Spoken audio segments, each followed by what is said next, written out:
Thousands of ఇయర్స్గా pass down and translated. భారతీయ గ్రంథాల్లో ఈ కథ మనుతో ప్రారంభం అవుతుంది. ఒకరోజు తను నిత్య పూజలు చేసే సమయంలో ఒక చిన్న చేప అతని చేతిలో కనిపిస్తుంది. అది రక్షించమని కోరుతుంది. మను దాన్ని రక్షిస్తాడు. పాండ్లో నుంచి చెరువులోకి, అక్కడి నుంచి సముద్రం వరకు తీసుకెళ్తాడు. అక్కడ అది తన నిజస్వరూపాన్ని చూపిస్తుంది. మత్స్య విష్ణు యొక్క మొదటి అవతారం.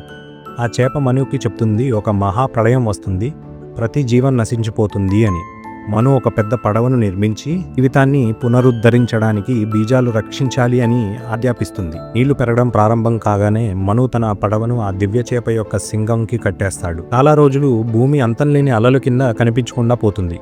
నీళ్లు తగ్గాక ఆ పడవ హిమాలయ శిఖరంపై విశ్రాంతి పొందుతుంది. జీవితం మళ్ళీ ప్రారంభం అవుతుంది. సెంచరీస్ తర్వాత అదే కథ నోవాస్ ఆర్క్గా మారింది. Same pattern. భూమి ఎక్కడ ఉంది అని కనుగొనడానికి పంపిన పక్షులతో సహా. గ్రీస్లో డ్యూకాలియోన్ మరియు అతని భార్య పిరా పంపిన